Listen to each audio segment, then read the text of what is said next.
जिला के अध्यक्ष रुपेश गुप्ता जी और यहां पर भारी संख्या में उपस्थित इस फर्रुखाबाद जनपद से जुड़े हुए सभी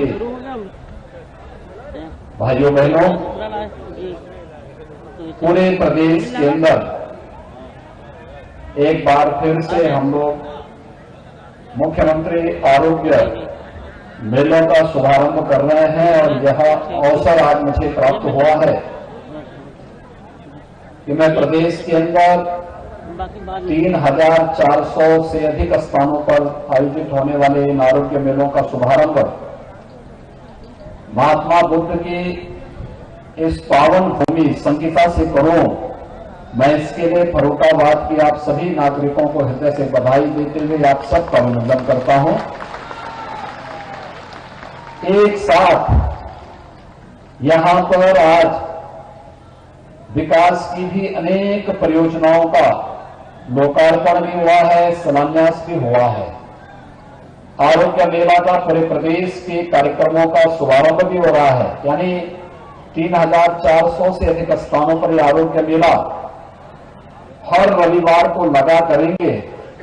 इस दृष्टि से जो कार्यक्रम आज प्रारंभ हो रहा है, इसका शुभारंभ प्रदेश के लिए फर्रुखाबाद जनपद के संगीता प्राथमिक स्वास्थ्य केंद्र से हो रहा है। इसके लिए फर्रुखाबाद वासियों को मैं हृदय से बधाई देता हूं, आप सबके प्रति अपनी शुभकामनाएं भी देता हूं। भाइयों बहनों, पूरी दुनिया कोरोना से जूझ रही है और पिछले 10 महीनों के दौरान आपने जिस मर्यादा का, जिस अनुशासन का परिचय देकर के कोरोना पर देश की लड़ाई को विजयी बनाने के लिए पूरी प्रतिबद्धता के साथ कार्य किया है, यह अभिनंदनीय रहा है। मैं प्रधानमंत्री मोदी जी का आज के अवसर पर अभिनंदन करता हूं, जिन्होंने घोषणा कर दी है कि 16 जनवरी से कोरोना के वैक्सीन लगेंगे, यानी इस महामारी के उपचार को, इस महामारी से बचाव के लिए पूरी पुख्ता व्यवस्था हो रही है और इसके लिए 16 जनवरी से पहले चरण में चिकित्सकों को और स्वास्थ्य कर्मियों को यह वैक्सीन लगेगा। दूसरे चरण में सुरक्षा और राजस्व से जुड़े हुए कर्मियों को इसके साथ जोड़ा जाएगा।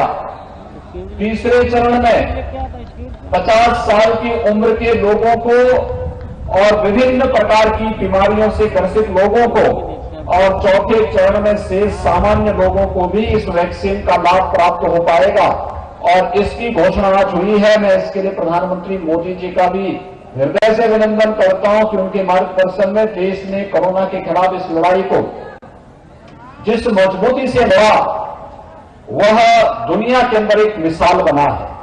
और आज जब कोरोना से सफलतापूर्वक मुकाबला करते हुए हम लोग अब बचाव की उस स्थिति में आ गए हैं कि हर व्यक्ति के लिए बचाव के लिए टीका भी ले सकते हैं और 16 जनवरी मकर संक्रांति के तत्काल बाद टीकाकरण की कार्रवाई प्रारंभ हो रही है। यह सबके लिए, पूरे देशवासियों के लिए प्रसन्नता का एक अवसर होना चाहिए। प्रधानमंत्री मोदी जी का मैं विशेष रूप से इसके लिए अभिनंदन करता हूं, उनका आभार भी व्यक्त करता हूं और देश के वैज्ञानिकों को हृदय से बधाई देता हूं, उनका अभिनंदन भी करता हूं। भाई बहनों, ये आरोग्य मेला वास्तव में है क्या, ये जानना बहुत आवश्यक है। याद रखना कि आरोग्यता प्राप्त करना हर एक व्यक्ति का अधिकार होना चाहिए। इस धरती पर बिना भेदभाव के शासन की योजनाओं का लाभ हर नागरिक को प्राप्त हो सके, ये शासन की पूरी इच्छा होती है, शासन की प्रतिबद्धता का एक हिस्सा होता है। लेकिन बहुत बार शासन की योजनाओं का प्रचार प्रसार नहीं हो पाता और प्रचार प्रसार न होने के नाते योजनाओं के बारे में लोगों को जानकारी नहीं हो पाती है, और जब लोग जानकारी नहीं रखते तो इसके बाद बहुत सारी योजनाओं से वंचित रह जाते हैं। अभी हम लोग आए, मंच पर आने के तत्काल बाद मेरे उद्बोधन के पहले लोकार्पण और उद्घाटन कार्यक्रम के बाद विभिन्न प्रकार की लाभार्थी परक योजनाओं के जो लाभार्थी हैं उनको मंच पर बुला करके उन्हें उनके सर्टिफिकेट उपलब्ध कराए गए। इस सर्टिफिकेट के पीछे का उद्देश्य है, ये इसलिए नहीं कि हम लोग आए हैं और उनके साथ फोटो होगी। इसके पीछे का उद्देश्य है कि जिन लोगों को मुख्यमंत्री आवास योजना का लाभ मिल रहा है, उस योजना से वह व्यक्ति जो अभी तक छूटा हुआ है, आने वाले समय में वह भी जागरूक हो जाए और वह भी योजनाओं का लाभ प्राप्त कर सके। इस योजना से उसे भी लाभान्वित किया जा सके। आयुष्मान भारत योजना या मुख्यमंत्री जन आरोग्य योजना का लाभ उस पात्र व्यक्ति को प्राप्त हो सके जो किन्हीं कारणों से पिछली सूची में छूट गया था, उसे भी इस योजना का लाभ प्राप्त हो सके। इसी प्रकार से चाहे वह वन डिस्ट्रिक्ट वन प्रोडक्ट की योजना का हो, मुख्यमंत्री स्वरोजगार योजना का हो, प्रधानमंत्री मुद्रा योजना का हो, स्टार्टअप की योजनाओं का हो, इन सभी योजनाओं के पीछे का एक ही हेतु है कि जो व्यक्ति लाभ प्राप्त कर गया उसका नाम सामने आना चाहिए कि लाभार्थी है, और जो व्यक्ति अब तक योजना का लाभ प्राप्त नहीं कर पाया है उसके मन में भी एक इच्छा होनी चाहिए कि मैं भी इस योजना का लाभ प्राप्त कर सकता हूं। और इस देश से जनप्रतिनिधि के साथ जब उसका संवाद होगा, हमारे सांसद विधायकों के साथ उसका संवाद होगा, तो इनके प्रयास से उस योजना का लाभ उस पात्र व्यक्ति को भी प्राप्त हो पाएगा। और मुख्यमंत्री आरोग्य योजना के पीछे का यही उद्देश्य है। यानी मुख्यमंत्री आरोग्य योजना के मतलब स्वास्थ्य संबंधी, पोषण संबंधी जितनी भी केंद्र और प्रदेश सरकार की योजनाएं हैं, उन योजनाओं को एक स्थान पर लोगों को उपलब्ध करवा करके हर प्राथमिक स्वास्थ्य केंद्र में प्रत्येक सप्ताह वहां पर हम लोगों को इसका लाभ उपलब्ध करवा सकेंगे। आपने देखा होगा प्राथमिक स्वास्थ्य केंद्र में आप जाएंगे, हर एक प्राथमिक स्वास्थ्य केंद्र में ऐसी व्यवस्था है। वहां पर डॉक्टर सामान्य बीमारियों के लिए जांच भी करेंगे, दवा भी देंगे, लेकिन साथ साथ आयुष्मान भारत के बारे में भी बताएंगे, उसका कार्ड भी उपलब्ध करवाएंगे।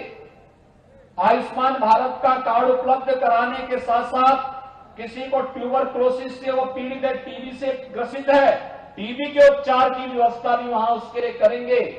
अगर किसी को अन्य कोई गंभीर बीमारी हो गई है, उसकी व्यवस्था भी वहां, उसके उपचार की व्यवस्था भी वहां पर करनी है। और साथ साथ किसी भी अन्य ऐसी बीमारी के बारे में, जिन बीमारी के बारे में उसे यहां पर उपचार नहीं मिल सकता, हायर सेंटर में भेज करके उसके लिए व्यवस्था करनी है, वह भी सुविधा वहां पर उपलब्ध कराने की तैयारी के साथ साथ बच्चों को लगने वाले टीकों के बारे में जानकारी देना, और साथ साथ कुपोषण के खिलाफ देश की लड़ाई को मजबूती से आगे बढ़ाने के लिए भी हम इस योजना का लाभ दे सकेंगे। यह एक इसके पीछे का उद्देश्य होता है। और इसी पीछे जब हम लोगों ने पिछले वर्ष 2 फरवरी से मुख्यमंत्री आरोग्य योजना का शुभारंभ प्रदेश के अंदर किया था, पहले दिन 1 लाख लोग आए, दूसरे मेले में ये संख्या थोड़ी और बढ़ी, और जब 15 मार्च को अंतिम हम लोग इस मेले को आगे बढ़ा रहे थे, उस समय तक हर मेले में 6 लाख 7 लाख तक लाभार्थी पूरे प्रदेश के अंदर आते हुए दिखाई दिए थे। इतनी बड़ी संख्या में लाभार्थियों का आना मेले की सफलता के बारे में स्पष्ट संकेत कर रहा था। लेकिन उसी समय कोरोना के कारण इन मेलों को हमें स्थगित करना पड़ा था। आज जब कोरोना को काफी हद तक नियंत्रित किया जा चुका है और वैक्सीन भी आ गया है, तो अब हम लोगों ने फिर से इन आरोग्य मेलों का प्रारंभ कर दिया है। इसके पीछे स्वास्थ्य संबंधी योजनाओं के बारे में आपको जानकारी देना, पोषण संबंधी योजनाओं की जानकारी देना, गर्भवती महिलाओं को और नवजात शिशुओं को लगने वाले टीकों के बारे में जानकारी देना, कन्या सुमंगला योजना हो, मुख्यमंत्री जन आरोग्य योजना हो, प्रधानमंत्री आयुष्मान भारत की योजना हो, इन सभी योजनाओं का लाभ लाभार्थी को एक ही स्थान पर उपलब्ध करवाने के लिए भी हम कार्य योजना बना सकें।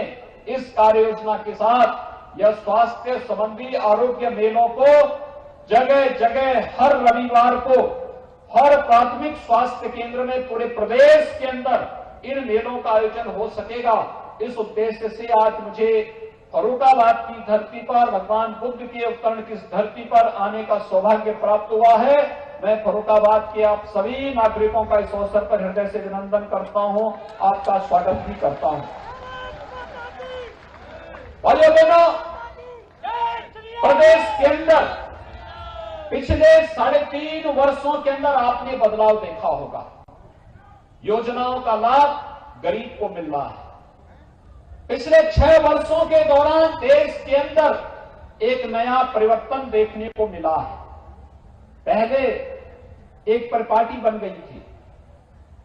दिल्ली से सरकार अगर पैसा देती थी तो बीच में बिचौलिए और दलाल इतने लग जाते थे कि एक गरीब तक, एक किसान तक, एक नौजवान तक, महिलाओं तक उस योजना का लाभ नहीं पहुंच पाता था। और आज तो प्रधानमंत्री मोदी जी ने ऐसी व्यवस्था कर दी है कि अगर दिल्ली से योजना चलेगी तो सीधे लाभार्थी के खाते में पैसा बन करके जाएगा। लाभार्थी को इधर उधर भटकने की आवश्यकता नहीं पड़ेगी। और आज उसी का परिणाम है प्रधानमंत्री आवास योजना में उत्तर प्रदेश के अंदर हम 35 लाख लाभार्थियों को एक एक आवास उपलब्ध कराने में सफल हुए हैं। अनुमान करिए 35 लाख लोगों को एक एक आवास मिल जाए। 2 करोड़ 61 लाख लाभार्थियों को शौचालय मिल जाए।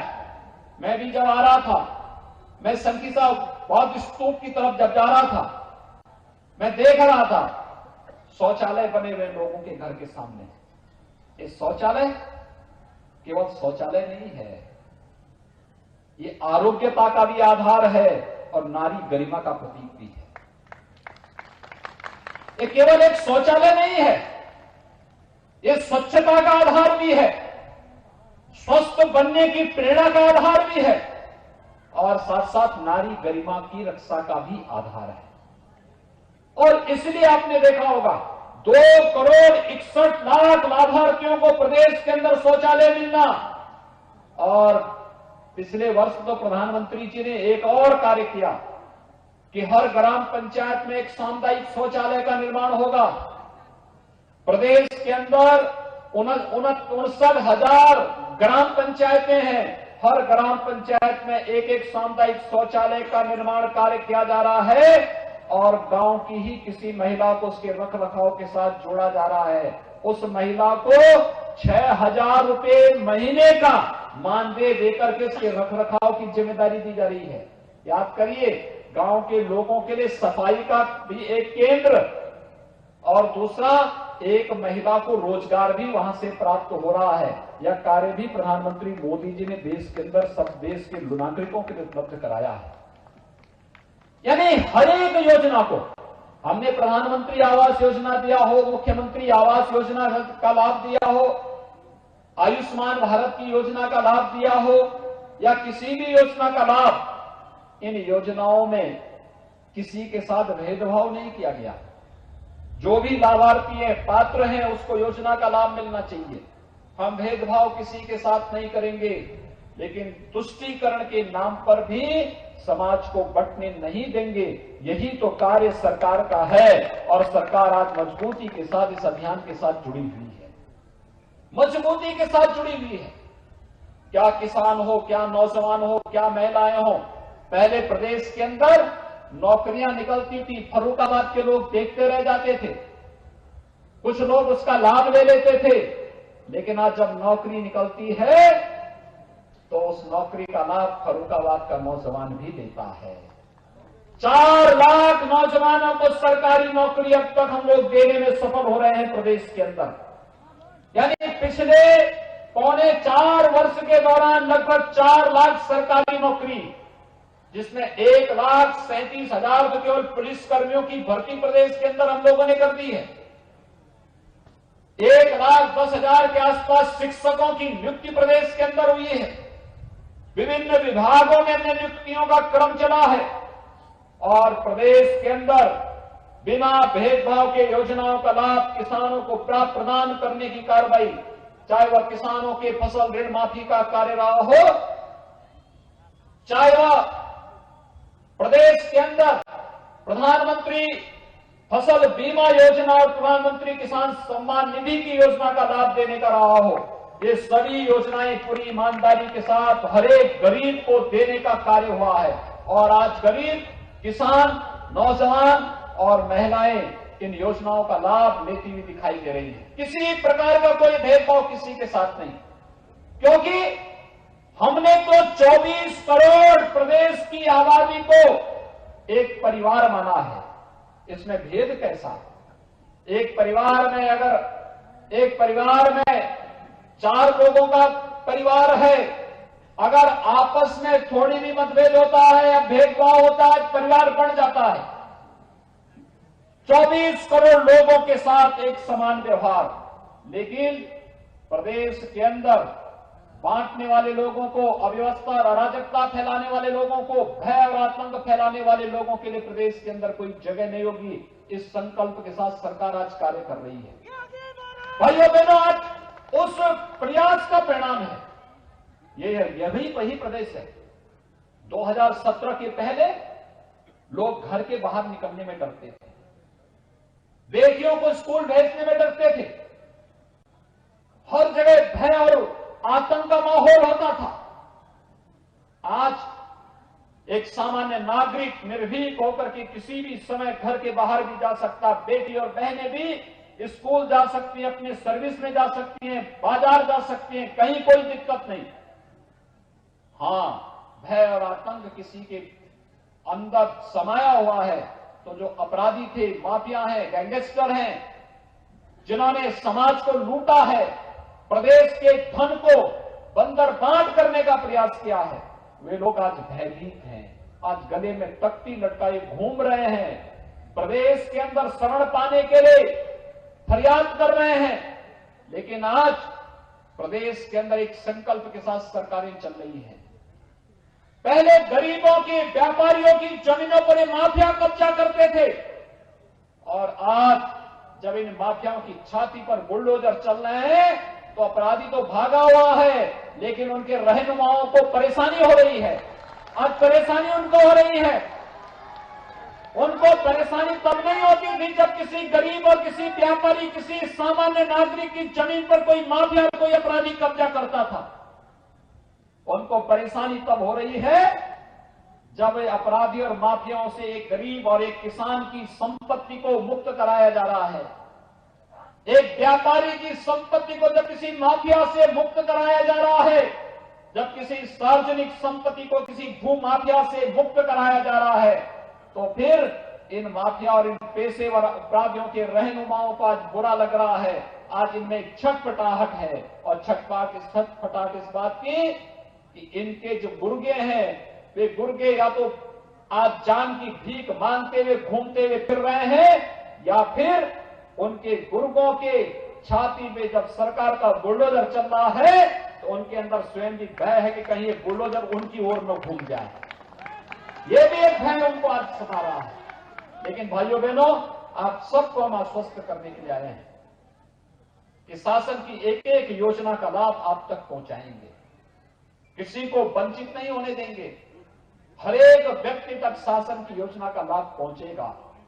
और इसीलिए मैं आप सबका आह्वान करूंगा, आरोग्य मेला में हर प्रकार की सुविधाएं, स्वास्थ्य पोषण संबंधी सभी प्रकार की सुविधाएं उपलब्ध कराने का पूरा प्रयास हो रहा है।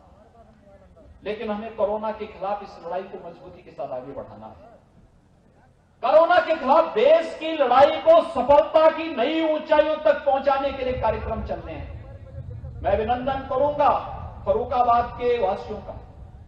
1 डिस्ट्रिक्ट 1 प्रोडक्ट में यहां का जो प्रोडक्ट है उसने देश के अंदर एक नई पहचान बनाने के लिए वो कार्य कर रहा है। हमने प्रदेश के अंदर सूक्ष्म लघु मध्यम उद्यम विभाग को इस बारे में कहा है कि एक जनपद एक उत्पाद में जिस भी जनपद की जो भी चीजें हैं उसको आगे बढ़ा करके वहां के युवाओं को, परंपरागत उद्यमियों को, जो हमारे नए पढ़े लिखे लोग बच्चे आ रहे हैं पढ़ करके, इन लोगों को इस योजना के साथ जोड़ने और आवश्यकता पड़ती तो बैंकों से उन्हें लोन दिलाने की एक प्रक्रिया को आगे बढ़ाया जाए, लोन मेलों का आयोजन किया जाए, रोजगार मेलों का आयोजन किया जाए और इसके प्रोत्साहित किए जाने की आवश्यकता है। यहां रोजगार की अनेक संभावनाएं हैं। हमारे जो माननीय जो विधायकगण हैं, सांसद जी हैं, ये बराबर मुझसे कहते थे संचिता के विकास के बारे में कुछ होना चाहिए। दुनिया भी यहां की उद्यमशीलता का तो लोहा मानती ही है। यहां के किसान और यहां के युवाओं की स्फूर्ति और प्रतिभा का लोहा तो मानती ही है, लेकिन जो पर्यटन के अनेक संभावनाएं यहां पर छुपी हुई है। मैं भी देख रहा था आलू की कितनी वैरायटी यहां पैदा हो रही है। सामान्यतः बाजार में जाएंगे एक सफेद आलू आपको देखने को मिल जाता है, लेकिन यहां पे कितनी प्रकार की नई नई वैरायटी यहां का किसान आलू का उगा रहा है। ये अपने आप में कौतूहल का विषय है। इसकी मार्केटिंग हो, इसकी ब्रांडिंग हो, इसके लिए प्रोसेसिंग के सेंटर स्थापित होने चाहिए, इसको आगे बढ़ाया जाना चाहिए। हम चिप्स कहीं और जगह से क्यों लेके आएंगे और चिप्स फर्रुखाबाद में ही बन करके देश के अंदर मार्केट बनाने का काम क्यों नहीं कर सकता है। यहां पर उस प्रोसेस की प्रक्रिया को आगे बढ़ाने की कार्रवाई जहां होनी चाहिए, यहां के किसानों की मेहनत और उनके परिश्रम का लाभ उन्हें प्रदान करने और खेती को लाभकारी की ओर ले जाने और 2022 तक किसानों की आमदनी को दोगुना करने के प्रधानमंत्री मोदी जी के अभियान को और मजबूती से आगे बढ़ाने के लिए हम सबको आगे आना होगा। मैं चाहूंगा यहां के विकास खंड के अंदर प्रधानमंत्री कृषि इंफ्रास्ट्रक्चर फंड के माध्यम से कहीं कोल्ड स्टोरेज बने तो कोल्ड स्टोरेज हाउस तकनीकी बड़े बड़े कोल्ड स्टोरेज ही आप बनाए, छोटे छोटे भी बन सकते हैं। महिला स्वयंसेवी समूह भी बना सकती हैं। एफपीओज का गठन करके भी इस कार्य को किया जा सकता है। बड़े स्तर पर इस कार्यक्रम को आगे बढ़ा सकते हैं। ये कार्यक्रम जिस मजबूती के साथ आगे बढ़ने चाहिए, उन सब के साथ हमारा जुड़ाव होना चाहिए और उसके लिए हर नागरिक को जागरूक होना पड़ेगा। जनप्रतिनिधियों का मार्गदर्शन प्राप्त हो, प्रशासनिक अधिकारी और कृषि विभाग के अधिकारी, सहकारिता विभाग के अधिकारी किसानों के साथ बैठ करके मिल करके उन कार्य योजनाओं को आगे बढ़ाएं। किसानों की आमदनी को 2022 तक दोगुनी से अधिक कैसे किया जा सकता है, इसके लिए कार्य करना तो है ही, लेकिन साथ साथ यह भी सुनिश्चित करना है कि किसान के लिए हम एक मंच उपलब्ध करवाएं आगे बढ़ने के लिए। तो ढेर सारी संभावनाएं मौजूद हैं इस फर्रुखाबाद जनपद में, संभावनाएं मौजूद है। सनातन धर्म से जुड़े हुए तीर्थ स्थल तो हैं ही, लेकिन दुनिया का हर बौद्ध तीर्थ यात्री उत्सुक होता है संचिता में भगवान बुद्ध की पावन तपोस्थली पर आने के लिए। मैंने यहां के प्रशासन से कहा है, जैसे हम लोगों ने कुशीनगर का विकास किया है, जैसे सारनाथ का विकास प्रधानमंत्री मोदी जी के मार्गदर्शन में हो रहा है, जैसे श्रावस्ती का विकास हो रहा है, जैसे कौशाम्बी की विकास की योजना तैयार हुई है, जैसे कपिल वस्तु के विकास की परियोजना तैयार हुई है, ऐसे ही संकिसा के भी पर्यटन विकास की संभावनाओं को एक नई ऊंचाई तक पहुंचाने की आवश्यकता है। बुद्ध हमारे धरोहर हैं और बुद्ध दुनिया के अंदर जब भी मैत्री और करुणा की बात होगी तो भारत के इन लोगों की तरफ दुनिया देखती है, आपकी तरफ दुनिया देखती है। दुनिया आपकी ओर आशा भरी निगाहों से देखती है। जब भी मानवता के सामने अस्तित्व का संकट खड़ा होता है तो दुनिया को बुद्ध नजर आते हैं, और बुद्ध की तरफ जब कोई नजर डालता है तो भाइयों बहनों आपको लोग आशा भरी निगाहों से देखते हैं, पूरी दुनिया से आशा भरी निगाहों से आप सबको देखती है। आपका सौभाग्य है कि बुद्ध की इस पावन धरती पर आप सबको जन्म लेने और कार्य करने का अवसर प्राप्त हुआ है। मैं आज इसी बहाने आया हूं, आरोग्य मेला का शुभारंभ करने के साथ साथ संकिसा का भी पर्यटन विकास की संभावनाओं को नई ऊंचाइयों तक पहुंचाने के लिए हम योगदान दे सकेंगे, यह एक संकल्प लेने के लिए आज आपके बीच में आया हूं। और बहुत शीघ्र पर्यटन विकास की टीम यहां आएगी, यहां के विधायकों के साथ, सांसदों के साथ सांसद और विधायकों के साथ मिलकर के एक बेहतर कार्य योजना को यहां पर जमीनी धरातल पर उतारने की कार्य योजना को हम यहां पर लागू करेंगे। दुनिया का तीर्थ यात्री यहां आएगा। मैंने तो प्रशासन से कहा योजना बनाइए बौद्ध तीर्थाटन का।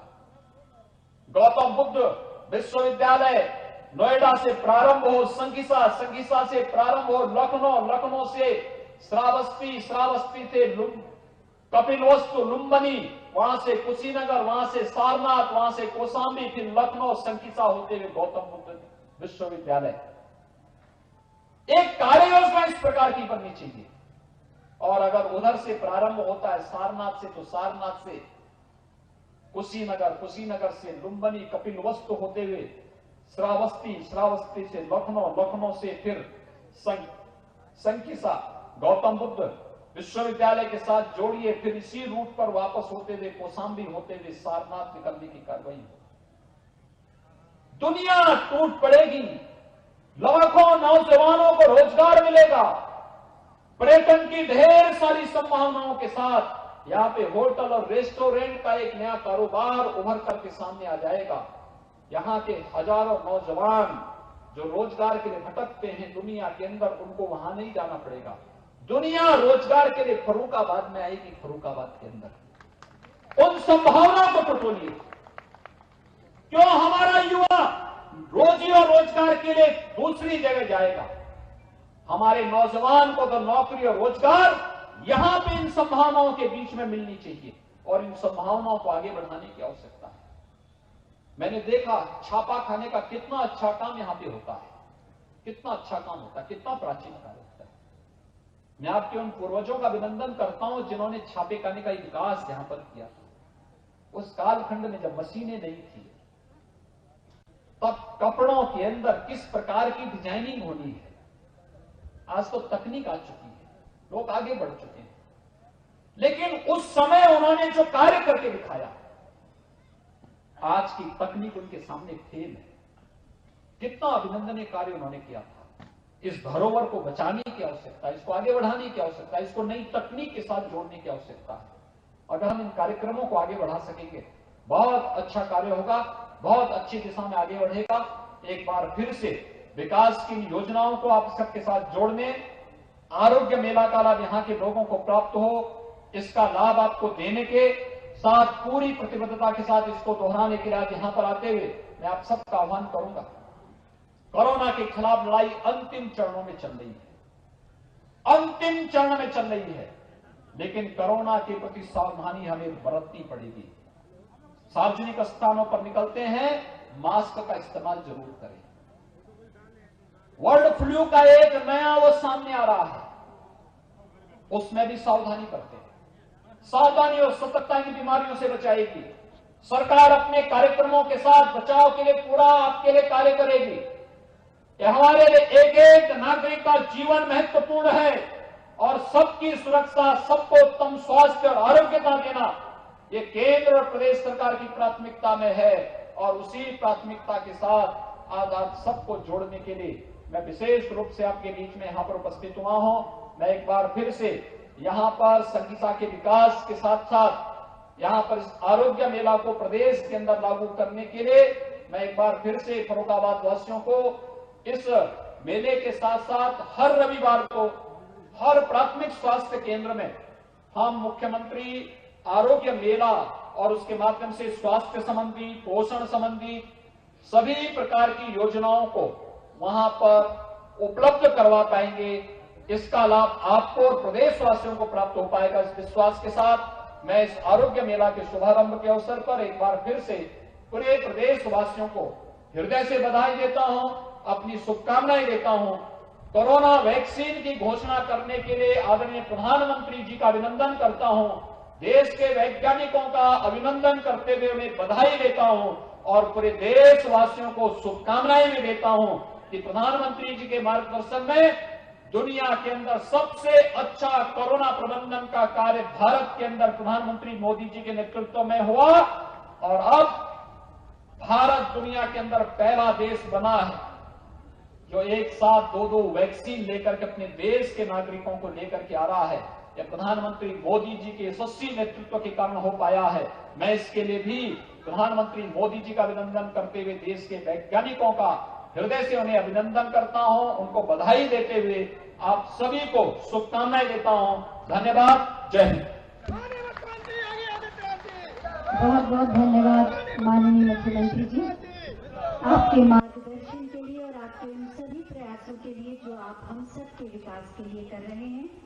और अब मैं जिलाधिकारी श्री मानवेंद्र सिंह जी से अनुरोध करूंगी कि हम सब की ओर से माननीय मुख्यमंत्री महोदय को स्मृति चिन्ह प्रदान करें। भगवान बुद्ध की प्रतिमा आशीर्वाद के स्वरूप। और अब मैं मंच पर आसीन माननीय विधायक अमृतपुर माननीय श्री सुशील कुमार शाक्य जी से अनुरोध करूंगी कि वो अतिथियों के प्रति आभार व्यक्त करें।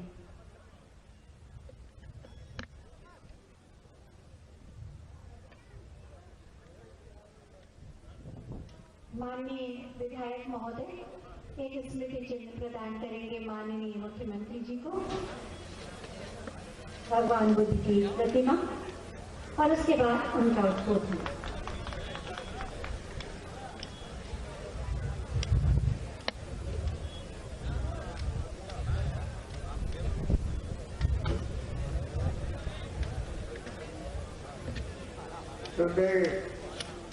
उत्तर प्रदेश के मुख्यमंत्री माननीय योगी आदित्यनाथ जी, मंच पर बैठे हम सबके लोकप्रिय सांसद मुकेश राजपूत जी,